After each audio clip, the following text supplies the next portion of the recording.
Good morning, good afternoon, good evening, सलाम, नमस्ते और दुनिया भर के पंजाबियों को परवेज़ रोशन का प्यार भरा सत श्री अकाल।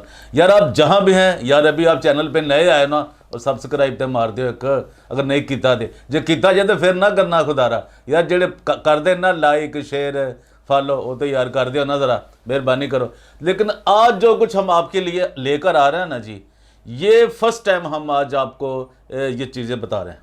ये आपको बता दूं मैं बिल्कुल, ये एक आज की जो हमारा प्रोग्राम है ना, ये जनाब लिबर्टी कॉर्नर में जनाब आज जो हमारे मेहमान हैं, ये आप जानते हैं ये लाहौर के बहुत से, इन्होंने अभी बहुत सी, ये शायद इंटरनेशनल वर्ल्ड में भी ये काम करेंगे अपने पेशे के अतबार से, अपने ये काम के अपने स्किल के हवाले से। ये आप जानते हैं कि ये मॉडल हैं, मॉडलिंग करते हैं। हारून मिन्हास इनका नाम है। लेकिन बदकिस्मती के साथ यार, एक बरीक लोगों के साथ, अच्छा प्यार करने वाले लोगों के साथ भी कुछ ऐसी हत्या हो जाती हैं, कुछ ऐसे वाक़यात हो जाते हैं कि उनसे निकलना उनके लिए बड़ा मुश्किल होता है। क्योंकि कुछ लोगों की यादें ऐसी होती हैं, कुछ चीज़ों से दोस्तियां ऐसी होती हैं, कुछ शख्सियात से प्यार ऐसा होता है, और इंसान की सबसे जो बड़ी कमज़ोरी है वो उसका प्यार है एक दूसरे के साथ जो वो शेयर करते हैं। उनको बुलाना, उन वाक़यात को बुलाना, और फिर जब बड़ी बुरी तरीके से, बड़े बुरे तरीके से कोई ख़ास तौर पे कत्ल हो जाता है, कोई यार दोस्त अजीज़, तो उसके चीज़ों को बुलाना बड़ा मुश्किल होता है।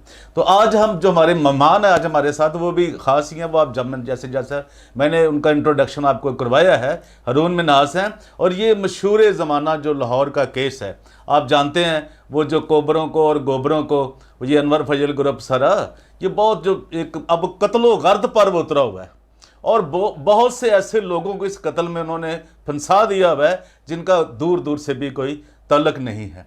लेकिन आज हम ये जो गुफ्तगू करने जा रहे हैं ना, हम वो राना अंजम की आपको वो वीडियो भी दिखाएंगे, वो गुफ्तगू भी सुनाएंगे जिसमें उसने कहा था कि अगर मेरा कत्ल होता है तो ये जो बना हुआ ना सबसे बड़ा कोबरा, ये अज़दा, ये पादरी अनवर फजल जो है अपने आप को पादरी कहता है, बहुत अफसोस है, ये कातल होगा मेरा, शौकत फजल कातल होगा मेरा, और अमरान फजल, और वो जिसका वो नाम बताया उसने, आपने सुना है नुमान, जो उनका हमजुल्फ है या कोई रिश्तेदार है, वो भी, ये लोग होंगे मेरे कातिल। यार जिन लोगों को बेचारे जेलों में रह कर आ गए और लोगों में आ गए, वैसे ही आपको पता है इन्वेस्टिगेशन का चक्कर और पुलिस का, और ख़ास तौर पे हाजी गफ़ार नसीराबाद, हाजी निसार, जो कुछ तूने किया ये तुझे भुगतना पड़ेगा। इतने बड़े पैसे लेकर तुमने इनसे ये जो जुल्म किया है यार, तुमने सही इन्वेस्टिगेशन ही नहीं की। हाजी गफ़ार नसीराबाद पुलिस स्टेशन, आपसे मैं मुखातिब हूँ। लेकिन हम आपको सारी तफसील और जो कुछ अभी अपडेट चल रहा है इसके ऊपर हमने आज इनको दावत दी है अपने स्टूडियो में, DGA BKK 2020 में। जनाब हारून मिन्हास साहब को हम आपको वेलकम करते हैं जी। बहुत थैंक यू, बहुत शुक्रिया जी आपका परवेज़ भाई, आपकी मोहब्बत का कि आपने मुझे इनवाइट किया यहाँ पे, और हम दोनों भाई मिलके इस पे जो है अपनी ऑडियंस को हक़ाइक़ जो बयान करें। बेसिकली परवेज़ भाई, हमारा जो है ना तो कोई ज़ाती रंजिश पास्टरों से है, ना उनके जो अलावा इस केस में इन्वॉल्व है। हमारी ज़ाती रंजिश तो इस पर बिल्कुल नहीं है, और इस पर जहाँ तक बात करना बैठ के, मैं कोई सहाफ़ी भी नहीं हूँ कि मैं इस केस पे बैठ के बात करूँ। इस पे बात करने का सिर्फ मकसद ये है परवेज़ भाई कि मैं राना अंजुम मेरा भाई था और मेरा बड़ा करीबी दोस्त था। चूँकि इस केस में मैं पहले दिन से, जब से उसको नसीम माड़े की कॉल आती तब से लेके उसके मर्डर और उसके बाद तक मैं इस केस में प्रॉपरली इन्वॉल्व रहा हूँ, और जो चीज़ें, जो हक़ाइक़ मुझे पता है वो मैं अपनी ऑडियंस को जो है वो बताता रहता हूँ और बताऊँगा आगे भी। और इस पे सर जी हारून मिन्हास, मैं सिर्फ आज आपसे ये पूछना चाहता हूँ कि जो असल वाक़या हुआ है, ये जो नसीम माड़ा की एक कॉल आती है राना अंजम को, इसमें वो किसका नाम लेता है, किससे वो 15 लाख रुपए का बताता है, और फिर आगे जाके क्यों अनवर फजल का नाम निकाल दिया गया। हाजी गफ़ार ने जो 1.5 करोड़ रुपया लिया, 1 करोड़ 50 लाख रुपया, वो सब कुछ हमारे पास, हम बगैर सबूत के बात नहीं करते। ये उनके बड़े IG से भी, DIG से भी हमारी बातचीत हुई है, और ये आप कन्फर्म कर लें, हम आप उनका नंबर भी आपको दे देंगे। वैसे होता है सोशल मीडिया पर, आप भी ले सकते हैं, लेकिन उनसे बात भी कर सकते हैं। तो ये हमें बताएं कि ये अनवर फजल जो कि अपने आप को ये इंटरनल लाइफ ये जो मिनिस्ट्री वाले हैं, और वो उसका नाम क्यों निकाला गया, जबकि असल कातिल तो वो है। और वो हमारे पास ये भी प्रूफ है, जिस रात उसने 5 लाख रुपया पहले दिया है, वो बंदा भी हमारे पास मौजूद है, जो लेकर गया, जिसने दिया, डिलीवर किया, वो भी है। और आगे जाके हम आपको ये भी बताएंगे कि जो पिस्तौल दिया गया था, पिस्टल, वो शौकत फजल ने कितने में खरीदा था और किसको दिया था। तो यार फिर जो लोग बेचारे उसमें और किए गए शामिल इन्वेस्टिगेशन में, और बाद में जब तो उनके जो नुकसानात हुए हैं वो कौन देगा। जी हरून साहब। जी सर इसमें यह है कि जब ये स्टार्ट में भी सारी दुनिया ने वो वीडियो देखी और वो कॉल भी सुनी, इसको मैं काफ़ी प्रोग्राम्स में बता चुका हूँ। आप ये देखें कि उस कॉल के बाद बिल्कुल वैसा ही हुआ और उसकी रिकॉर्डिंग हुई, और उस पर राना अंजुम ने एक वीडियो जो थी, जो कि वायरल हुई, जिसमें बताया गया कि अगर मुझे कुछ होता है तो उसका ज़िम्मेदार शौकत फ़ज़ल, इमरान फ़ज़ल और अनवर फ़ज़ल है।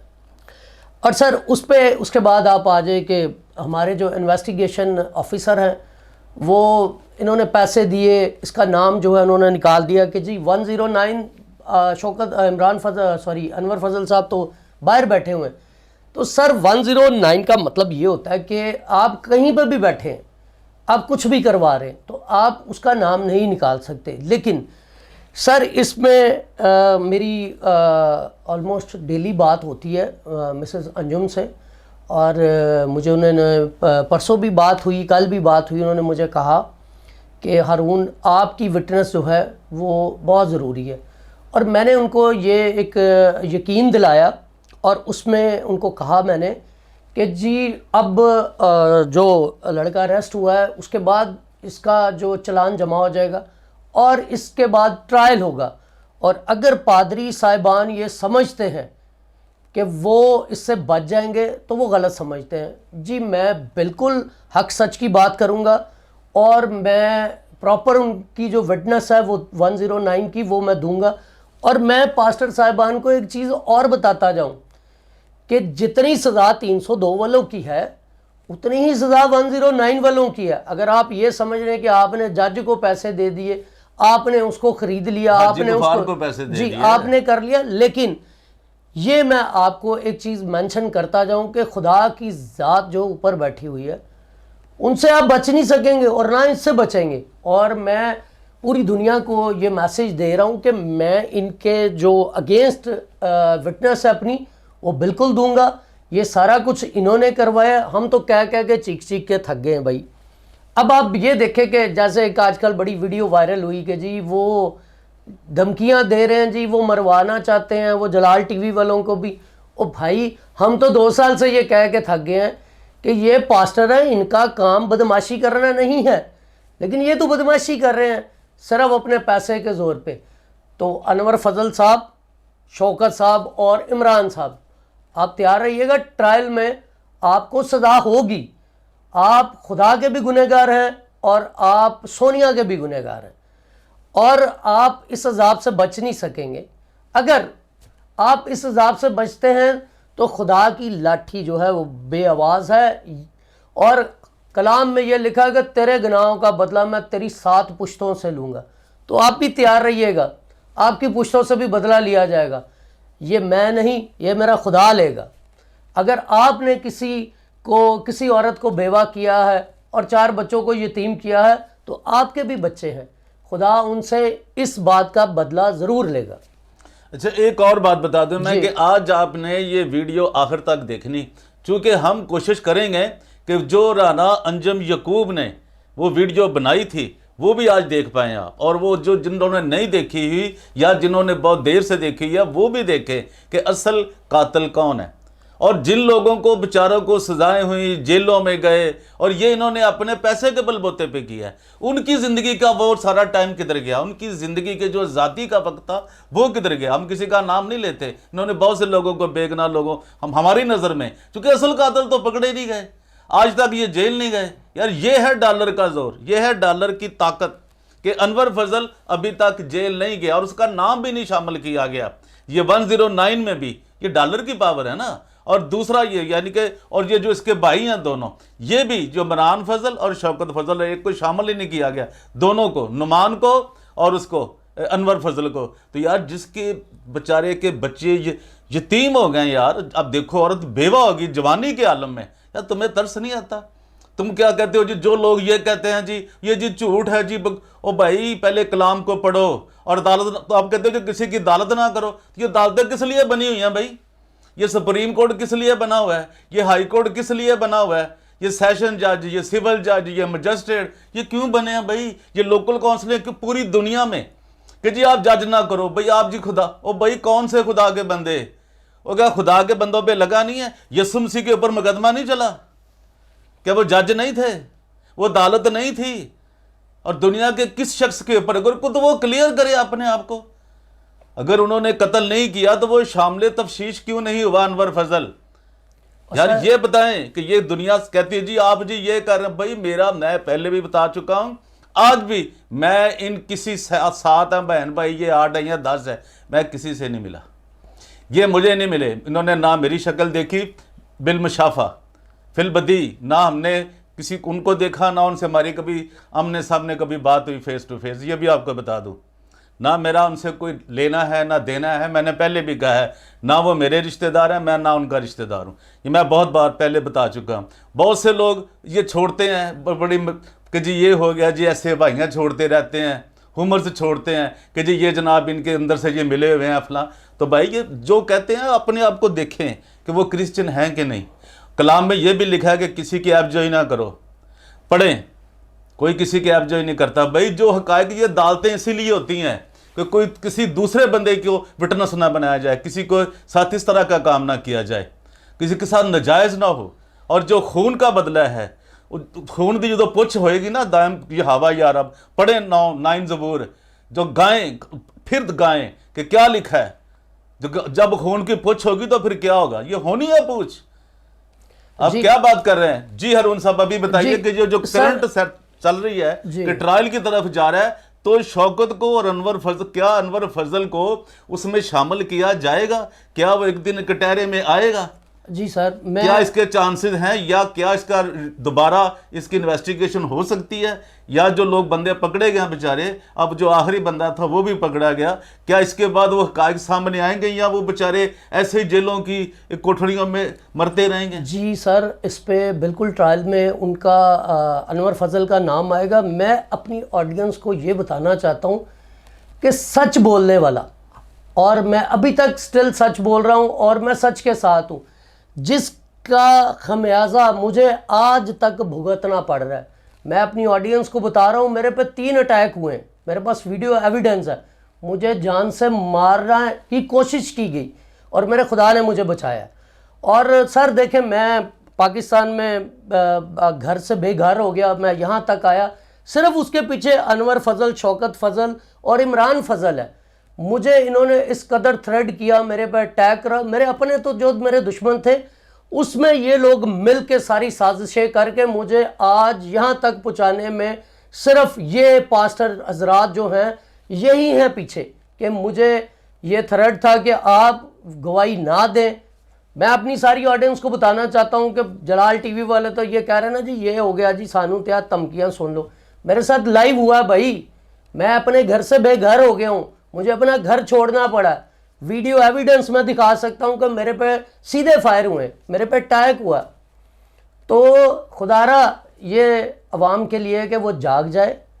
और आज मेरे साथ हुआ, राना अंजुम के साथ हुआ, जलाल टीवी वालों के साथ हुआ, इसके बाद किसी और की बारी आ जाएगी। तो जब तक आप जुल्म सहते रहेंगे ये जुल्म होता रहेगा। और इसकी इन्वेस्टिगेशन में सर मैं मिसेस सोनिया को कहूँगा कि वो एक एप्लीकेशन सबमिट करे अदालत में कि इसकी अनवर फजल को जो है इसमें शामिल तफ्तीश किया जाए और ट्रायल में उसको भी कटहरे में ला के खड़ा किया जाए। और मैं प्रॉपर सच के साथ ये विटनेस दूंगा कि ये भाई तीनों और इनका जो हम जुल्फ है, उसने ये मर्डर करवाया, किसको पैसे दिए, क्या हुआ, वो सारे हकायक जो हैं वो प्रूफ के साथ सामने रखेंगे। और मैं अपनी सारी ऑडियंस को फिर बार बार बता रहा हूँ, ये कातिल हैं, ये चोर हैं, ये डाकू हैं। और ये हमारी ऑडियंस सर बड़ी बेवकूफ़ और वो क्या कहना चाहिए कि इस तरह की है कि आप एक लैपटॉप लेने के लिए। मैं आपको ये बताता हूँ, ये थोड़ा सा जज्बाती होकर बेवकूफ़ कह गया, उसके लिए मैं माफ़ी चाहता हूँ। हमारी ऑडियंस कोई बेवकूफ़ नहीं है, बड़े अक्लमंद हैं, पढ़े लिखे हैं, वो सोच समझ रखते हैं, शौर रखते हैं। लेकिन वो अगर किसी भी मसले के तहत, किसी प्रॉब्लम के तहत वो इस हक़ाइक़ को नहीं जान रहे, तो उनसे ये दरख्वास्त है कि वो इस हक़ाइक़ को ज़रूर जाने, इन हक़ाइक़ को ज़रूर जाने कि आया अनवर फजल शामिल तफ्तीश जो है इन्वेस्टिगेशन में क्यों नहीं किया गया शामिल, नुमान को क्यों भगा दिया गया यूरोप में, उसको लाएं, फिर सारी चीज़ें क्लियर होंगी। कौन कौन कातिल है, कौन कातिल नहीं है। मैं पहले बता चुका हूं कि हमारे पास वो सबूत मौजूद है। जिस रात अनवर फजल ने 5 लाख रुपया जिस शख्स को दिया था, वो उनकी अमानतें हैं, और गवर्नमेंट अगर चाहे और अगर अदालतें चाहें, सुप्रीम कोर्ट, हाई कोर्ट, वो चीज़ें हम वहाँ उनको प्रोवाइड करेंगे। एज ए हमारा फ़र्ज़ है एज ए जर्नलिस्ट इन्वेस्टिगेशन के, हम इन्वेस्टिगेटर हैं, हम इन्वेस्टिगेशन करते हैं। मैंने पहले बताया ना, मैं कभी रानी अंजम को मैंने ना देखा, ना मिला, ना मैंने उनसे कभी गुफ्तगू की, ना ही मेरा कोई सोनिया से खूनी रिश्ता है। मसीह में हम सब बहन भाई, मसीह में जो मोहब्बत है उससे बढ़कर कोई मोहब्बत नहीं है। वो उतनी मोहब्बत हमें इन्हीं से है, कोबरों से भी, गोबरों से भी, और इन लोगों से भी उतनी ही हमें उनसे है। और जो लोग बेचारे जेलें काट कर आए हैं, जिनकी टांगें काट दी गई हैं, हमारा उनसे भी उतना ही है प्यार। हमारा कोई किसी से लेना देना नहीं है, इन बातों को समझें। और जो लोग ये कह रहे हैं जी ऐसे ही बैठ के, भाई हम ऐसे बगैर सबूत के कोई बात नहीं करते। खुदारा हम फिर भी आपको कह रहे हैं यार, जो कलाम की रूह से लिखा है कि यार वो हक़ाइक़ क्यों नहीं जानते, अब सच्चाई तुम्हें आज़ाद करेगी, तुम उस तरफ क्यों नहीं आते। और जिसके साथ इतनी बड़ी ज़्यादती हुई है, क्या मसीही लोग, बहार कॉलोनी के लोग, निशाद कॉलोनी के लोग, मरियम कॉलोनी के लोग, ये वाल्टन के रोड, वर्कशॉप के जितने भी लोग हैं सारे क्रिश्चियन आबादियाँ, ये उन्नाबाद के लोग, यार ये सोनिया के साथ क्यों हक सच की बात नहीं उठाते। क्या डॉलर ही सब कुछ रह गया? कहाँ है खुदा, कहाँ कहाँ किसकी वो कर रहे हैं परस्तश, किसकी वर्शिप कर रहे हैं। या खुदा और सच्चाई तुम्हें आज़ाद करेगी।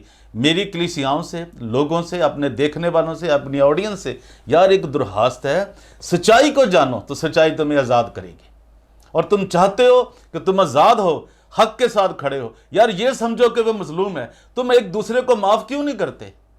ये कलाम में लिखा है ना, एक दूसरे को माफ़ करो। और जब ये बात है कि तुम दालतों में भाग के चले गए, क्या तुम लिखा तुम अपने बड़ों के पास जाओ। नया नामे में क्या लिखा है, क्रंथियों के खत में क्या लिखा है, कुलसियों के खत में क्या लिखा है, फिलिपियों, भाई आप जाओ अपने बड़ों के पास, अपने एल्डरों के पास जाओ। तुम उनके पास क्यों नहीं गए? तुम्हें क्यों नहीं, कौन तुम्हें रोकता है? तुम आपस में क्यों नहीं बैठते? अदालतों का दरवाजा जाके खटखटा रहे हो, तुम वहां के धक्के खा रहे हो, वहां पैसे दे रहे हो, दौलतें लुटा रहे हो, क्योंकि वो तुम्हारे पास नाजायज डॉलर्स हैं। जो गरीबों का हक है, जो बट्टों के ऊपर मर रहे हैं लोग, उनका हक है, वो तुम जो खा रहे हो। खुदारा सोचो इस बात को। मेरी तमाम कलीसियाओं से, लाहौर की सारी कलीसिया से, कसूर की सारी कलीसिया से, गुजरांवाला की, सियालकोट, खानेवाल, जहां भी पूरे पाकिस्तान में जहां जहां पूरा पंजाब है, फैसलाबाद खास तौर पे, और लोग जो कराची से, और जो जनाब बलोचिस्तान, कोयटा, पेशावर, सब जहां जहां हमारे मसीह लोग हैं यार, सारे पाकिस्तानी, यार उनसे दरख्वास्त है कि, और ख़ास तौर पे ये जो इन्वेस्टिगेशन एजेंसियां हैं यार, ये हक़ाइक़ को क्यों सामने लेकर क्यों नहीं आ रही? क्यों डॉलरों की उस चमक से, दमक से और उसकी खनखनाहट से ये घबरा जाते हैं कि यार हमें मिल जाए। खुदारा आपने खुदा के पास भी जाना है। मसीहत का भी यही पैगाम है कि आपने यीशु मसीह के एक दाने तरफ और बाएं तरफ आपने बैठना है, और आप सोचें कि आप किस तरफ बैठना चाहते हैं, खुदावंद यीशु मसीह की बादशाही के ऊपर। तो लिहाजा मेरी दरख्वास्त है, हरून साहब ये बताएं कि अभी जो कुछ, क्या आप समझते हैं कि शौकत जो है और इमरान, इनको फांसी होने के चांसेस हैं या इनको ये उम्र कैद होगी? सर और ये जो इनका बड़ा कोबरा है की रूह से देखा जाए तो अनवर फजल, उसके लिए क्या, अगर वो शामिल तफ्तीश उसे पुलिस एजेंसियां करती हैं? सर देखिए, अगर कानून की रूह से देखा जाए तो इनको लगनी तो फांसी चाहिए। और चूँकि आपको मैं आगे भी बता रहा हूँ, भाई ने चले मुझे उस पर बताया कि मैंने ऑडियंस को बेवकूफ़ कहा, उसके लिए मैं सॉरी। लेकिन मैंने इस सेंस में कहा कि ये लोग कहते हैं कि जी आ जाओ जी, थानू लैपटॉप देने तो तुम 5-5 हज़ार लोग इकट्ठे होकर चले जाते। बेवकूफ़ मैं इस सेंस से क्या कि ये थानू लालच देंगे, तुम इन्हों के पीछे टुर पैंदे हो। लेकिन सर इसमें इनको ज़रूर सज़ा होगी, फांसी नहीं होगी तो उम्र कैद ज़रूर होगी। जितनी सज़ा 302 वालों को होगी उतनी ही सज़ा 109 वालों को होगी। और मेरा सारी ईमान है खुदा पे कि इनको सज़ा होगी, और अदालत पे मैं जो है इनके जो मेरा राइट है, और जो गलती की वजह से आज मेरी फैमिली में सब कुछ जो है डिस्टर्ब हो गया, मैं यहाँ पे हूँ लेकिन मैं अपने ट्रैक से नहीं हटूँगा। मैं अपनी विटनेस इनके अगेंस्ट ज़रूर दूंगा, और क्योंकि वो सच है और मैं सच के साथ हूँ। बहुत शुक्रिया सर। जी बहुत शुक्रिया, खुदावंद आपके साथ हो। हक़ाइक़ को जाने, सच्चाई को जाने और इस बात को समझें कि किस तरह नसीराबाद पुलिस स्टेशन ने ये सारा कुछ चेंज किया है। वो सारे कैमरे भी ऑफ कर दिए गए, जब वो रिकॉर्ड निकाला गया तो नहीं मिला। आप ये अंदाज़ा करें, मॉडल टाउन कचहरी के सामने कत्ल हो रहा है लेकिन वो नहीं मिला रिकॉर्ड। बहुत अलमिया है। और यार जाइए मत कहीं, ये वीडियो ज़रूर देखें कि राना अंजम किन कातलों का नाम ले रहा है। Thank you very much, God bless you all, thank you.